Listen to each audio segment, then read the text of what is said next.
Bueno, ya son las 9:34, así que vamos a dar comienzo a la primera charla en vivo por YouTube de Emática Campus Educativo.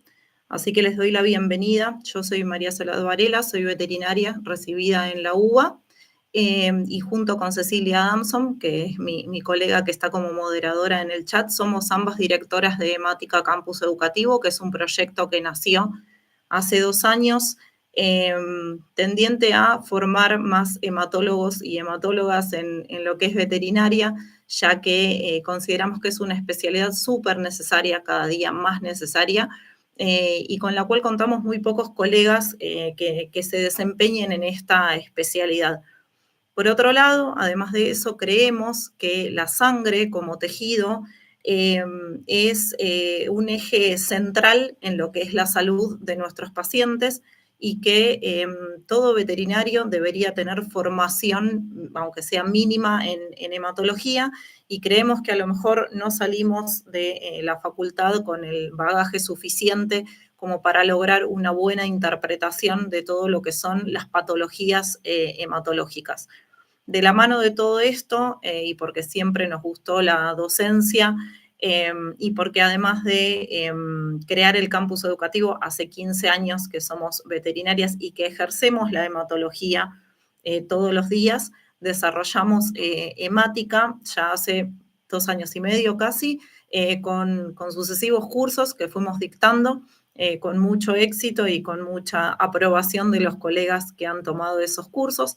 Así que hoy inauguramos este tipo de clases gratuitas en nuestro canal, así que espero que las disfruten y que se transformen en algo cotidiano para poder llevar el conocimiento a más y más colegas. Antes de arrancar las clases, les quiero hacer un anuncio a aquellos que nos estén conociendo ahora y a aquellos que ya hayan tomado cursos con nosotras. En octubre, 2 martes de octubre, vamos a estar dando el curso de hematología aplicada, ¿sí? Que es un curso que en base a casos clínicos va a ir abordando la hematología desde diferentes ángulos. A modo de bienvenida y de regalo para todos aquellos que se estén sumando hoy a nuestro canal, lanzamos una promoción desde ahora que yo empiece a dar la clase y hasta las 12 de la noche. Pueden comunicarse con el WhatsApp de Hemática a través de WhatsApp y solicitar la inscripción a este curso de hematología aplicada diciendo que se unieron al vivo de Instagram, perdón, al vivo de YouTube, van a tener un 25% de descuento en el monto total del curso. Así que bueno, no se pierdan la promoción y después de escuchar la clase, así prestan atención, pueden empezar ya a escribir al WhatsApp de Hemática. Aquellos que no tienen el WhatsApp lo pueden solicitar por el chat. Y dicho todo esto, voy a dar comienzo a la charla de hoy, que es, hablemos de trombocitopenias, ¿sí? Un desafío diagnóstico. ¿Por qué un desafío diagnóstico? Porque la verdad que es una consulta de las más habituales en el consultorio y de que en general el veterinario clínico no sabe muy bien por dónde abordarla o si sabe, la aborda siempre de la misma manera. Y la clase de hoy la pensamos con Ceci en base a darles los tips para abordar ese diagnóstico de una manera integral. Es decir, que tengan todas las herramientas para que no se les escape ningún diagnóstico diferencial cuando hablamos de trombocitopenias, ¿sí? Para empezar a hablar de trombocitopenias, tenemos que empezar conociendo qué es una plaqueta. Las plaquetas son células anucleadas, que es el último estadio de maduración luego de la proplaqueta, y se genera a partir de una célula mucho más grande que está en la médula ósea, que se llama megacariocito, ¿sí? Ese megacariocito madura a partir de un megacardioblasto, luego pasa a ser una proplaqueta y luego pasa a ser una plaqueta madura que sale a circulación.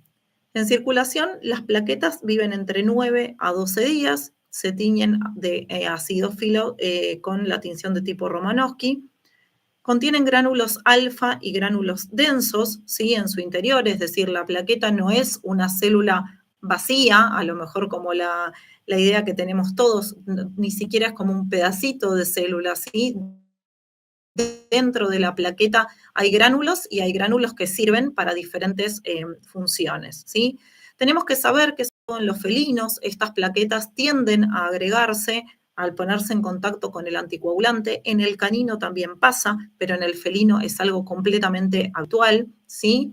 Que la producción de la plaqueta es estimulada a nivel medular por la trombopoyetina, así como existe la eritropoyetina, que estimula la formación de glóbulos rojos, existe también la trombopoyetina, que estimula la formación de toda la línea de plaquetas a partir de estimular ese megacardioblasto, esa célula primitiva de la cual hablé hace un ratito, ¿sí? Además existe un mecanismo extra, que esto no muchos seguramente lo saben, a partir del cual, frente a una necesidad extrema de plaquetas, por ejemplo, ante una hemorragia aguda, el ciclo de producción de una plaqueta madura puede disminuirse mucho, es decir, ese tiempo de producción puede pasar a ser mucho más corto, ya que existen colonias explosivas de plaquetas en donde acortan mucho el tiempo desde que el megacardioblasto recibe el estímulo de la trombopoyetina hasta que sale a circular una plaqueta madura. Muchas veces en circulación observamos estas plaquetas que se ven acá en la imagen, ¿sí? Que parecen como si fuesen gusanos o larvas, que se llaman proplaquetas, ¿sí? Este es el estadio anterior a la plaqueta madura, y cuando el organismo detecta una necesidad extrema de plaquetas, pueden encontrarse en circulación estas proplaquetas, ¿sí? Eso nos da idea de una capacidad de regeneración de la médula, de una capacidad de respuesta de la médula ante una baja de plaquetas, ¿sí? Como les decía hace un ratito, siempre hay que recordar que en el felino las plaquetas tienden a agregarse fácilmente y además que es una especie en la cual los acúmulos plaquetarios, los agregados plaquetarios, como las macroplaquetas, no son patológicas, ¿sí? Es decir, si ustedes lo ven en el hemograma informado, no lo tomen como algo patológico. Son completamente normales de encontrar, tanto en el canino como en el felino, pero mucho más habituales en el felino, ¿sí? Y otro tip que a lo mejor no todos saben es que la función de la plaqueta no es únicamente hemostática, ¿sí? Sino que también tiene cierta capacidad fagocítica y el poder de estimular a los neutrófilos y a los macrófagos, con lo cual también tiene una función inmunológica. Como para recordar o para dar a conocer a aquellos que no tienen en la cabeza la hematopoiesis, ¿sí?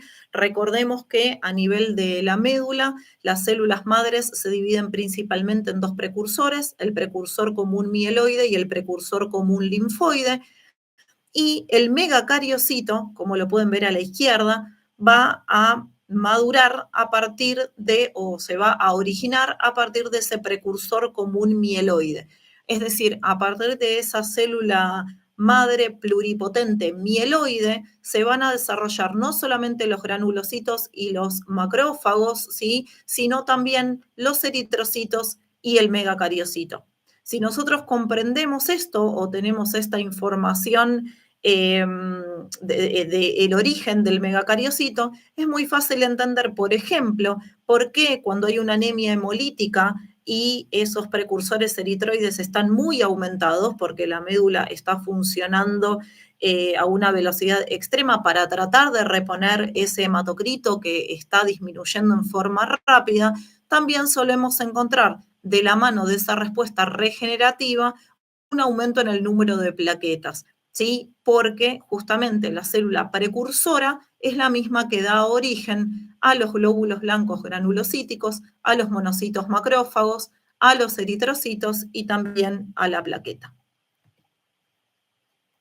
Para empezar a pensar en las causas de trombocitopenia, tenemos que pensar o conocer primero cuál es el metabolismo de la plaqueta, ¿sí? Recién vimos cuál es el inicio, es ese megacariocito, esa célula gigante multinucleada que se encuentra dentro de la médula ósea, ¿sí? Que como vemos en la imagen de la derecha, van a generar como esa especie de pseudópodos que se llaman proplaquetas, a través de los sinusoides que se encuentran en la médula ósea, y estas proplaquetas, a su vez, se van a ir fragmentando para dar origen a la plaqueta.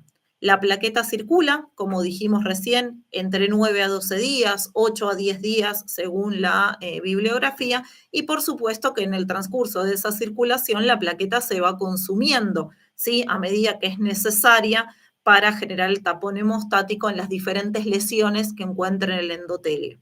Si esa plaqueta no cumplió su función en el periodo de circulación, después de 10 a 12 días, va a ser secuestrada por el vaso, ¿sí? Y el vaso la va a eliminar. Hay que tener en cuenta que así como el vaso tiene una función hematopoyética de reserva ante la necesidad de generar eritrocitos, el vaso conserva desde el periodo embrionario esa capacidad de generar eritrocitos, también tiene un 30% aproximadamente de reserva plaquetaria para usar frente a periodos de necesidad. ¿Sí? Entonces, este es más o menos el ciclo de la plaqueta, desde su génesis a nivel de la médula ósea, su circulación en el vaso sanguíneo y 10 días, 12 días después, su muerte en el vaso. ¿Sí? Los caninos tienen entre 120.000 a 500.000 plaquetas por milímetro cúbico, a menos que sea un Akita, un Galgo o un King Charles Cavalier, entre las razas más habituales en nuestro país, que sabemos que son perros que fisiológicamente son trombocitopénicos, lo que no quiere decir que tengan signología de sangrado, ¿sí? Su fisiología habitual, normal, es con plaquetas bajas. ¿Plaquetas bajas de cuánto? Yo he tenido pacientes Akita con 50.000 plaquetas y una coagulación completamente normal. Hablamos de plaquetas bajas en estas razas, ¿sí? Entre 50.000 y 100.000 plaquetas. Es un recuento que en estas razas podemos esperar sin alarmarnos, ¿sí? En cambio, en el felino sabemos que el recuento de plaquetas es un poco más alto que en el canino, pudiendo encontrar entre 200.000 a 800.000 plaquetas por milímetro cúbico. En líneas generales, no es lo que nos compete en esta charla, pero en líneas generales el recuento aumentado de plaquetas no tendría por qué alarmarnos ni es una excusa para usar medicación, ¿sí? Pero sí el recuento disminuido. Recordemos que vamos a evidenciar patología de sangrado en general con un recuento plaquetario menor a 50.000 plaquetas por milímetro cúbico. Y ya menos de 20.000 plaquetas por milímetro cúbico estamos frente a una emergencia hematológica, a un paciente que probablemente va a estar sangrando incluso por los orificios naturales, sí, seguramente va a tener sangrado por hollares, puede presentar hematemesis o puede presentar melena con menos de ese momento.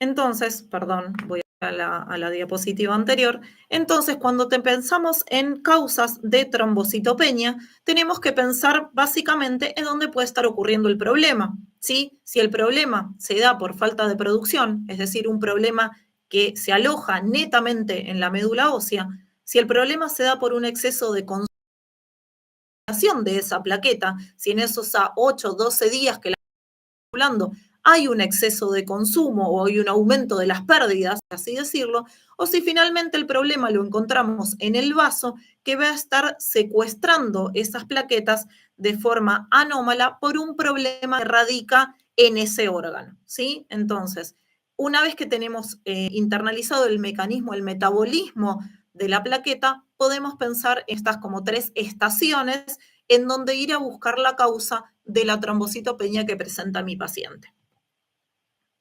Cuando hablamos de falta de producción plaquetaria, entonces tenemos que pensar como órgano blanco a la médula ósea. Falta de producción plaquetaria, ¿qué va a querer decir? Que a nivel medular no voy a encontrar megacariocitos, ¿sí? ¿Por qué puede no encontrarse megacariocitos a nivel medular? Puede ser por varios motivos. Habitualmente podemos encontrarlo por el déficit de secreción de trombopoyetina, ¿sí? La trombopoyetina, al igual que la eritropoyetina, se genera a nivel renal, tiene un precursor hepático anteriormente, pero puede venir por un déficit a nivel de la generación de la trombopoyetina. ¿Cuál es la traba que tenemos hoy en día en veterinaria? Que no podemos dosar esta hormona. Entonces, al no poder dosar esta hormona, difícilmente vamos a poder detectar que el déficit de mi paciente viene por ese lado. Un segundo déficit que podemos encontrar es el déficit de vitamina B12 o B9, ¿sí? Que es el folato o el ácido fólico. Estas vitaminas sí la podemos dosar, con lo cual podríamos pedir un dosaje sospechando que el problema viene por ese lado. Como tip, anexo al déficit de vitamina B12 o B9, siempre vamos a estar frente a un déficit de estas vitaminas en un paciente que tenga alteraciones en el lugar de absorción de estas vitaminas, que es en el intestino delgado. Entonces, por ejemplo, un paciente que ha sufrido una cirugía a nivel del intestino, ¿sí? Probablemente tenga un déficit de absorción de estas vitaminas. Entonces puede ser que sea un paciente que tenga plaquetas bajas. En ese caso, lo vamos a complementar, el diagnóstico lo vamos a hacer obviamente complementando una ecografía con el dosaje de estas vitaminas, ¿sí? Alteración en la endomitosis. ¿Qué es la endomitosis? Como se ve acá en el dibujo, los megacariocitos son células extremadamente grandes en la médula ósea y que son células multinucleadas. ¿Esto por qué se da? Porque es una de las pocas células en el organismo en donde el núcleo presenta mitosis, pero sin división de citoplasma. Entonces, el citoplasma se agranda, pero no se divide, y lo que sí se divide es el núcleo. Por eso son células multinucleadas y este proceso se llama endomitosis. Si por alguna alteración cromosómica, genética o por alguna mutación esta endomitosis no se lleva a cabo de una manera correcta, esa producción plaquetaria va a estar alterada. ¿Sí? También puede existir anticuerpos dirigidos contra precursores, es decir, una trombocitopenia inmunomediada a precursores. Esos anticuerpos no los vamos a ver en circulación, sino que van a llegar a médula ósea, van a detectar al megacariocito y van a alterar la normal producción de la plaqueta, ¿sí? Por supuesto, todos los procesos leucémicos que tienen su origen, como toda leucemia, en médula ósea, van a ver afectada la producción de las otras líneas celulares, principalmente de los eritrocitos y del megacariocito. Entonces, procesos que se alojen, procesos neoplásicos en forma primaria en la médula ósea, va a llevarnos a un déficit de la producción del megacariocito. Lo mismo pasa con células tumorales que no sean netamente de origen hematopoyético, es decir, que no nos generen luego una leucemia, sino que sean células metastásicas de origen de tumor primario en otro órgano, pero que estén invadiendo médula ósea. Otra posible causa a nivel medular de la falta de producción de megacariocitos puede ser la mielofibrosis, ¿sí? Es decir, el cambio de tejido, la fibrosis medular, ¿sí? El cambio de tejido a nivel intramedular. ¿Qué enfermedades llevan a una hipoplasia severa de médula completa o una aplasia severa medular?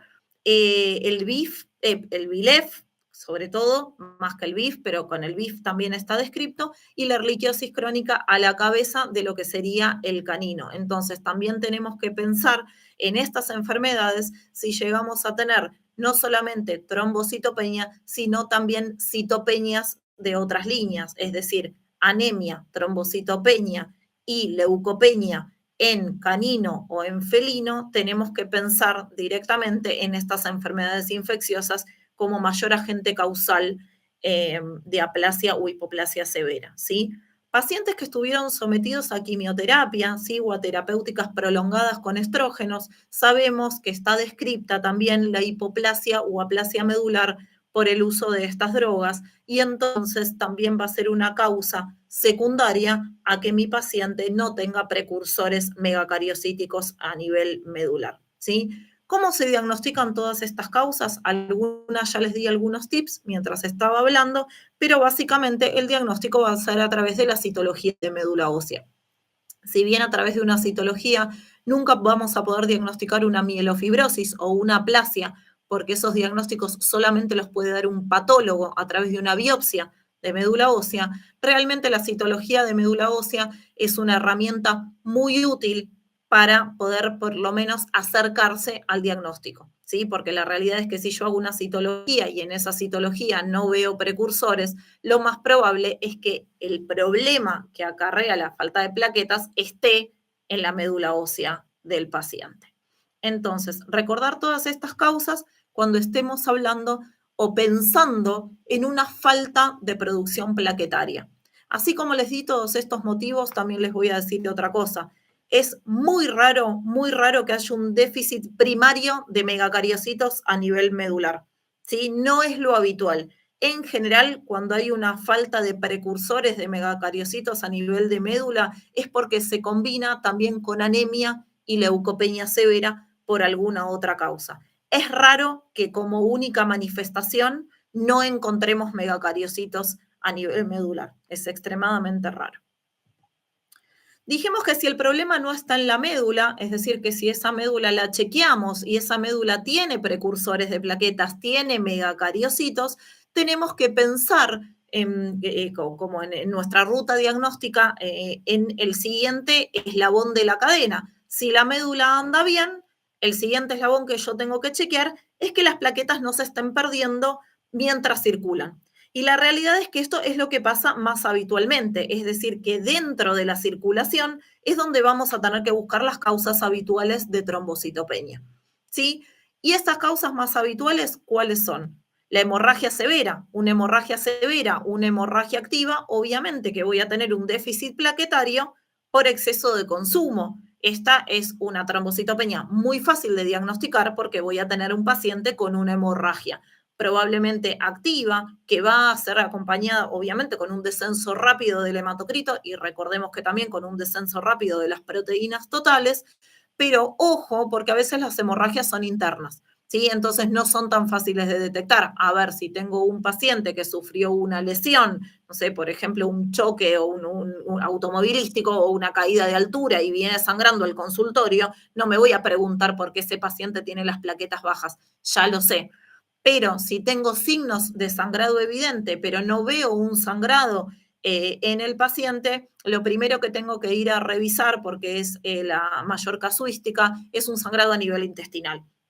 Voy a tener que ir a averiguar por ahí, a ver por dónde está perdiendo sangre mi paciente.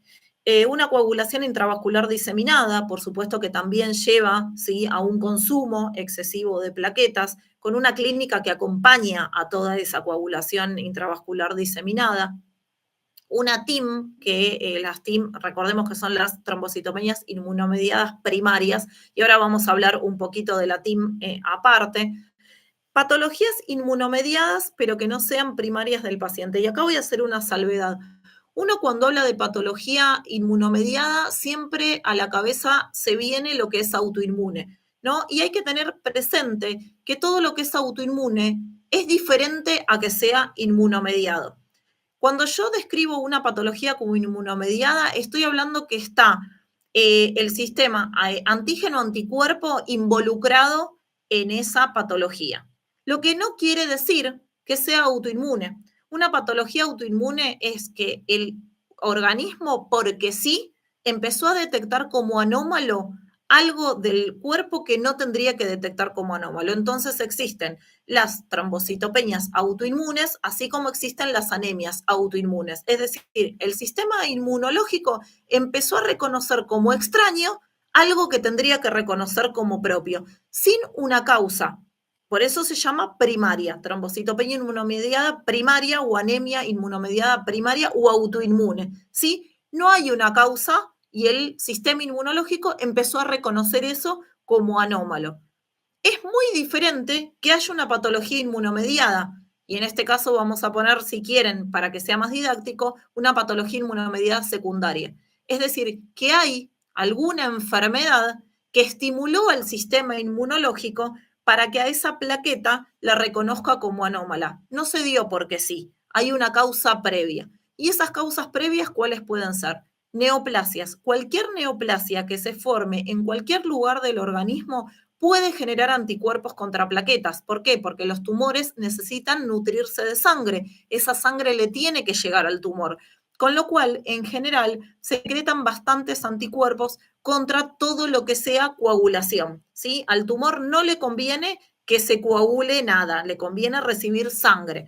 Entonces, las neoplasias son una causa bastante frecuente de anticuerpos contra plaquetas.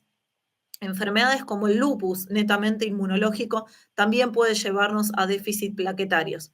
Y a la cabeza, o lo que tenemos en general en la clínica diaria, los veterinarios, es la presencia de tanto hemoparásitos como otros hemopatógenos, ¿sí? Por supuesto, Ehrlichia, en el caso del canino, anaplasma, que recuerden que dan estas trombocitopenias cíclicas, son pacientes a los cuales le sacamos sangre y tenemos una trombocitopenia y a las 2 semanas sin hacer ningún tipo de tratamiento sacamos sangre y el recuento de plaquetas es normal y esto se mantiene fluctuante a lo largo del tiempo.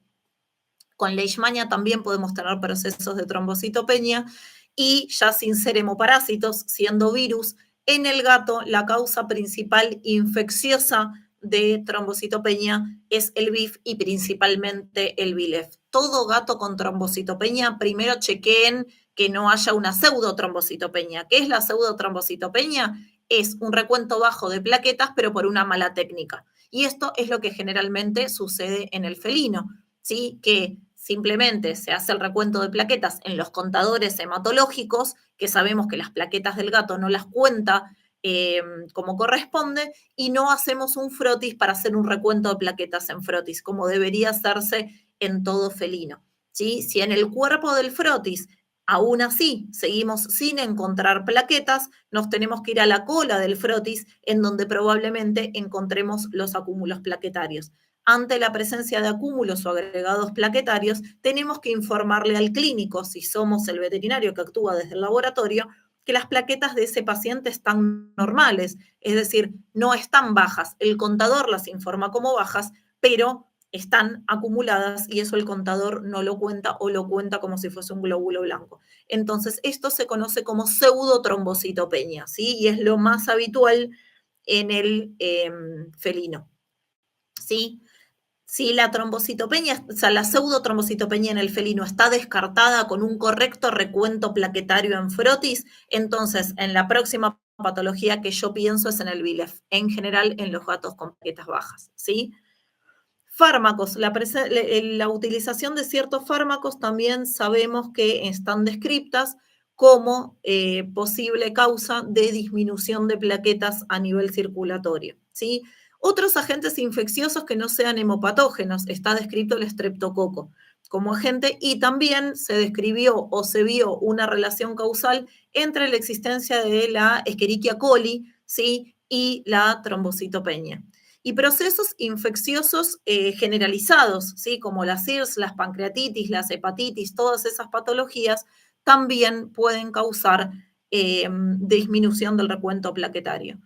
Esta parte de acá, el exceso de consumo, es donde más nos va a pedir a nosotros como veterinarios clínicos, es decir, en donde yo voy a tener que pedir numerosos métodos complementarios para poder descartar todas estas causas. Entonces, me voy a tener que valer de un hemograma completo y de un recuento de plaquetas en frotis, de serologías, de PCR, por supuesto de una anamnesis muy prolija, preguntando a ese paciente, por ejemplo, si yo acá en Buenos Aires, por ejemplo, a mis pacientes les pregunto si viajaron a otras provincias pensando en Leishmania, si viajaron a otros países, si recibió quimioterapia previa. ¿Sí? Todo eso lo vamos a tener que recapitular nosotros con una correcta anamnesis. Si recibió vacunas, sabemos que las vacunas son una causa de trombocitopenia en el tiempo posterior a la vacuna, entre el periodo que va entre los 14 y 20 días post vacunación, al estimular ese sistema inmunológico pueden aparecer trombocitopenias inmunomediadas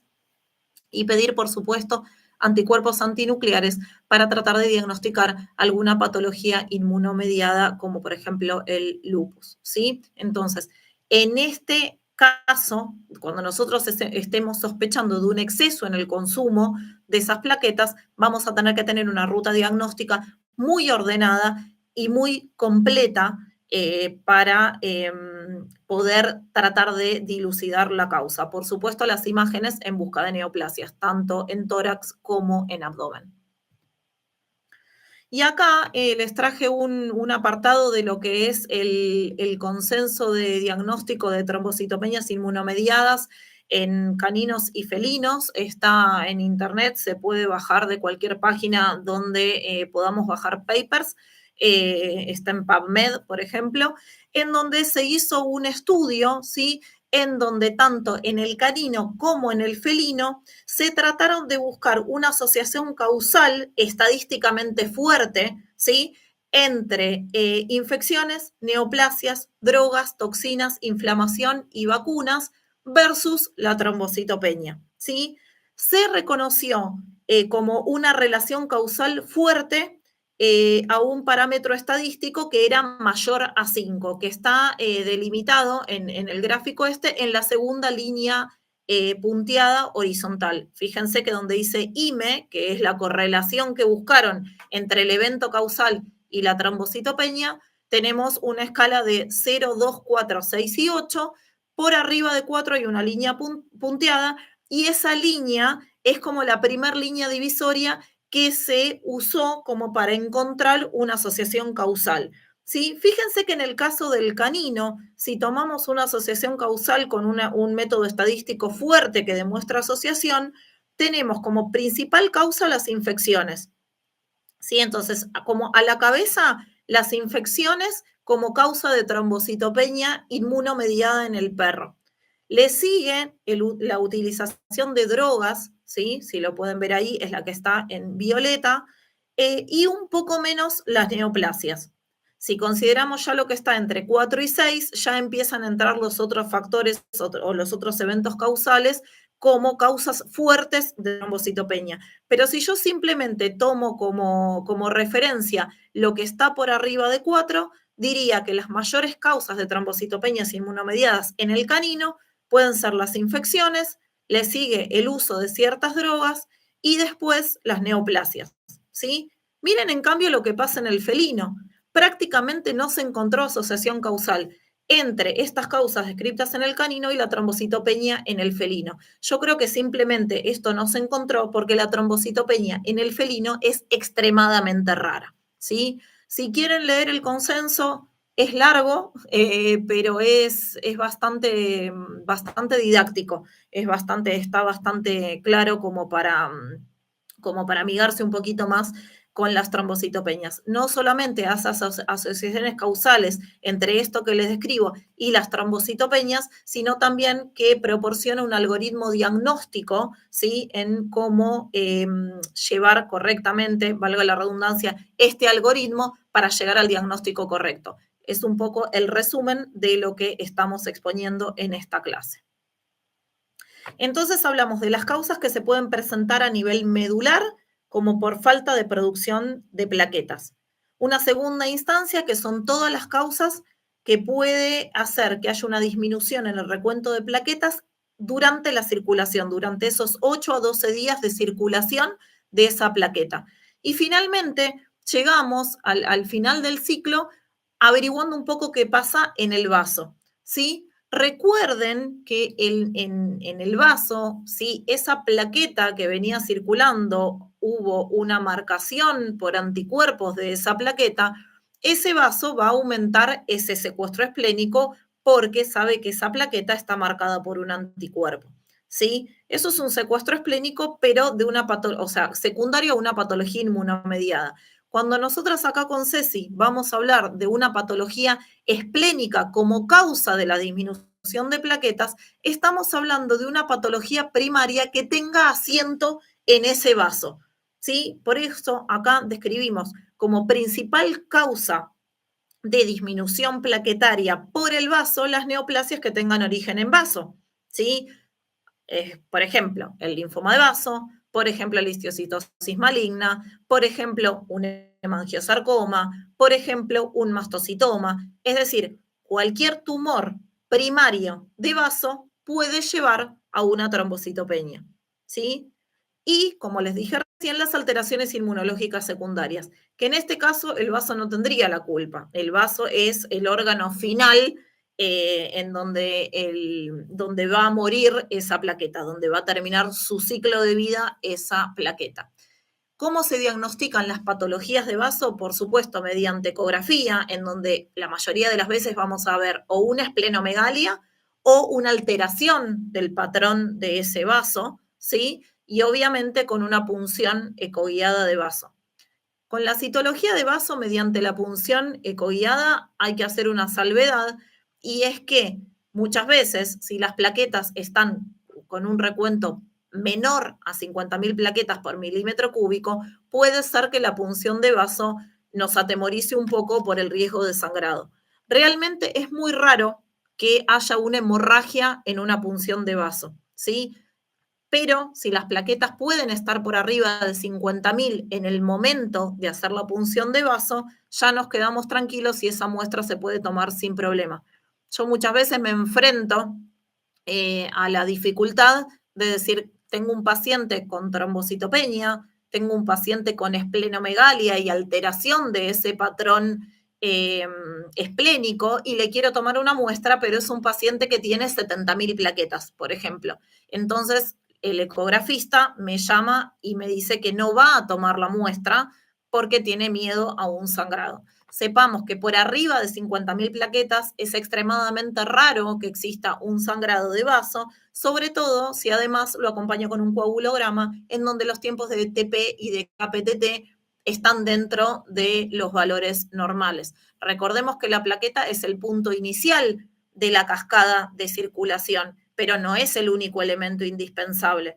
¿Sí? Incluso cuando yo tenga plaquetas bajas, si yo tengo los factores de la coagulación en un valor normal, probablemente voy a tardar en iniciar esa cascada, pero finalmente esa cascada se va a llevar a cabo y los factores de la coagulación en una cantidad correcta me van a ayudar a que ese tapón hemostático luego madure y se lleve a término la coagulación como corresponde. Por eso sepamos que no es solamente importante el número de plaquetas, sino que también es importante el dosaje de factores de la coagulación a través de los tiempos de coagulación. Y para terminar la charla, les quiero dar unos tips que tenemos que recordar siempre porque son errores en los cuales incurrimos en general los veterinarios cuando estamos parados frente a recuentos de plaquetas bajos. Los glucocorticoides no aumentan el recuento plaquetario.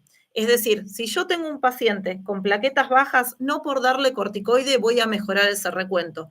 Por supuesto que como la mayoría de las causas de trombocitopenia se dan por un tema inmunomediado, al agregar glucocorticoide voy a lograr un aumento de ese número de plaquetas, pero en forma secundaria. Lo estoy logrando por aplacar el sistema inmunológico, no porque aumente la producción plaquetaria a nivel medular.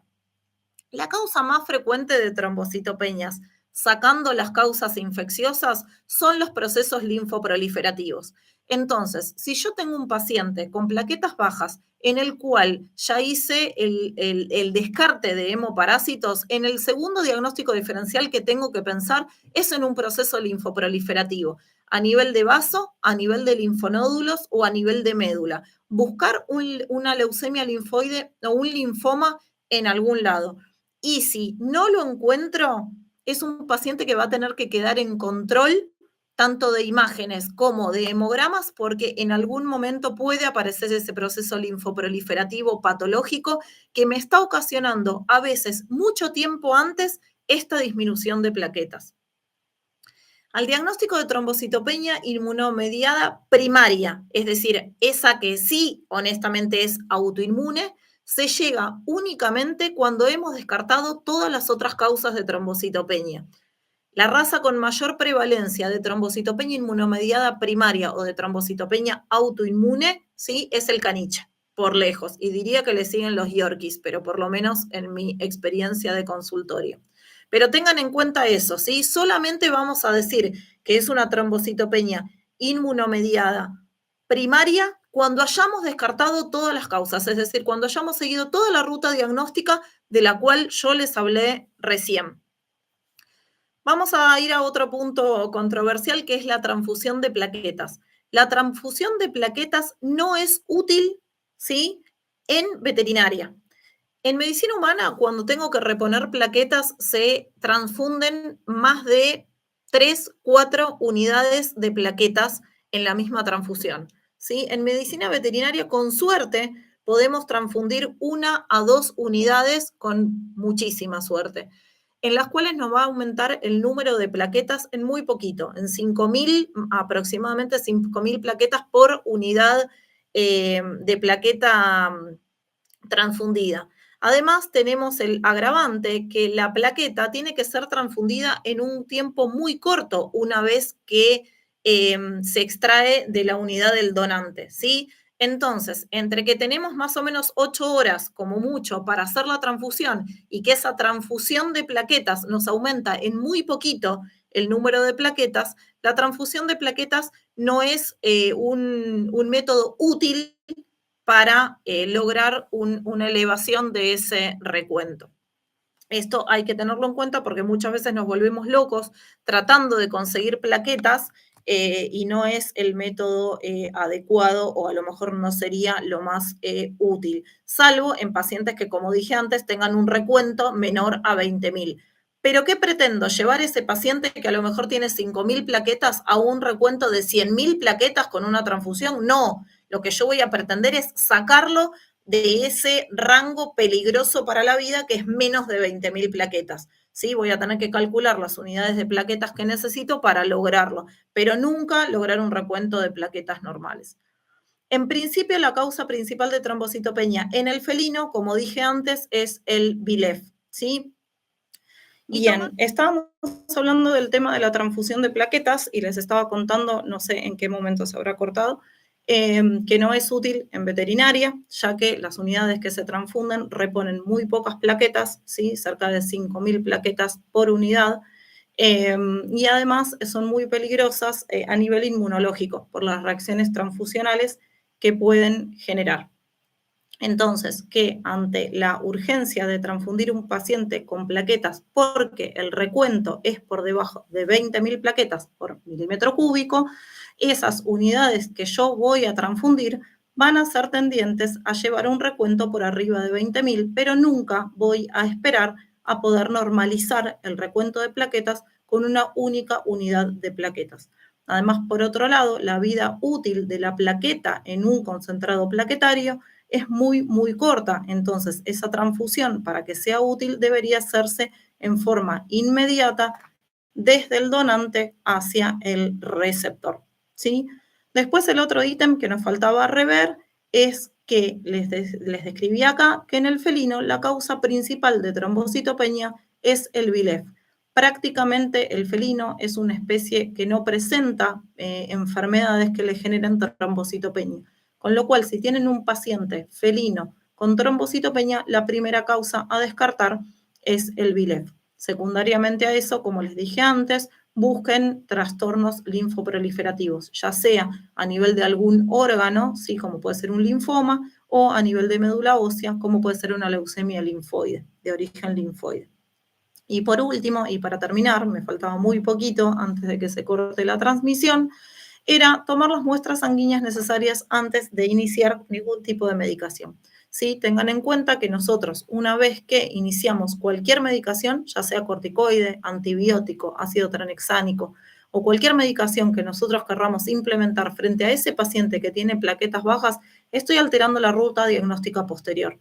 Entonces, es imprescindible que en el momento cero en que tenemos al paciente arriba de la camilla, tomemos todas las muestras que nosotros nos va a permitir posteriormente llegar al diagnóstico. Esto es un hemograma completo, bioquímica completa, ¿sí? Muestra de orina si es necesario, por supuesto muestra de coagulograma, aquellas muestras que sean necesarias para hacer una PCR o para hacer serologías y solicitar las imágenes pertinentes en el menor tiempo posible, porque es lo mismo si yo medico y luego hago las imágenes diagnósticas, tengamos en cuenta que esa medicación nos puede alterar el resultado de ese método por imagen, ¿sí? Entonces esto es fundamental y lo recalcamos con Ceci en todas nuestras clases.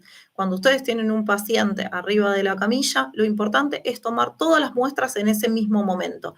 Después, si se procesan o no se procesan, no importa, se charla con el tutor, se charla de los costos, se charla de lo que se tenga que charlar, pero es imprescindible tener esas muestras tomadas en tiempo cero. ¿Para qué? Para que yo después pueda medicar tranquilo en base a mi diagnóstico presuntivo primario. Pero una vez que mediqué, yo ya perdí un dato fundamental de cómo estaba ese paciente antes de recibir la medicación. Entonces, todos estos tips de acá son tips muy importantes para recordar, para que lo tengan en cuenta frente a un paciente con trombocitopenia y que creo que es lo más importante que se tendrían que llevar de la clase de hoy.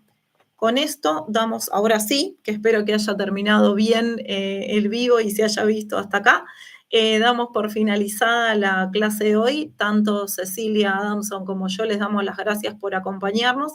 Recuerden la promo del curso de hematología aplicada, que pueden solicitar el descuento hasta hoy a las 12 de la noche al WhatsApp de Mática.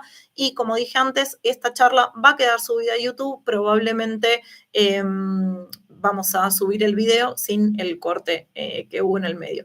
Espero que les haya gustado la charla. Déjennos los comentarios, dennos like en el video y recomiéndenlo a otros colegas que no lo conozcan. Y si les gustó esta charla, le pasan el link de la charla para que ellos también lo puedan ver y aprender a diagnosticar mejor las trombocitopeñas. Bueno, hasta acá llegamos. Les damos las buenas noches y gracias por acompañarnos.